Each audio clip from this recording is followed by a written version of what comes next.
बहुत समय पहले की बात है। एक अकेला हाथी एक अजीब जंगल में बसने आया। ये जंगल उसके लिए नया था और वह दोस्त बनाने के लिए देख रहा था। वो सबसे पहले एक बंदर से संपर्क किया और कहा, नमस्ते बंदर भैया, क्या आप मेरे दोस्त बनना चाहेंगे?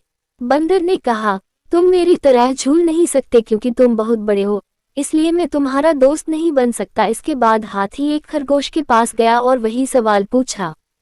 खरगोश ने कहा, तुम मेरे बिल में फिट होने के लिए बहुत बड़े हो, इसलिए मैं तुम्हारा दोस्त नहीं बन सकता। फिर हाथी तालाब में रहने वाले मेढक के पास गया और वही सवाल पूछा। मेढक ने उसे जवाब दिया, तुम मेरे जितना ऊंची कूदने के लिए बहुत भारी हो, इसलिए मैं तुम्हारा दोस्त नहीं बन सकता। अब हाथी वास्तव में उदास था क्योंकि वह बहुत कोशिशों के बावजूद दोस्त नहीं बना सका। फिर एक दिन सभी जानवरों को जंगल में इधर उधर दौड़ रहे थे।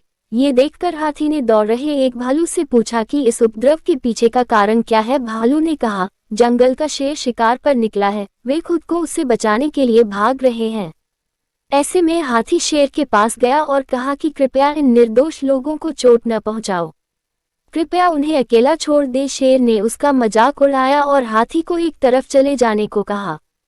तभी हाथी को गुस्सा आ गया और उसने शेर को उसकी सारी ताकत लगाकर धक्का दे दिया, जिससे वह घायल हो गया और वहां से भाग खड़ा हुआ। बाकी सभी जानवर धीरे धीरे बाहर आ गए और शेर की हार को लेकर आनंदित होने लगे। वे हाथी के पास गए और उससे कहा, तुम्हारा आकार एकदम सही है हमारा दोस्त बनने के लिए।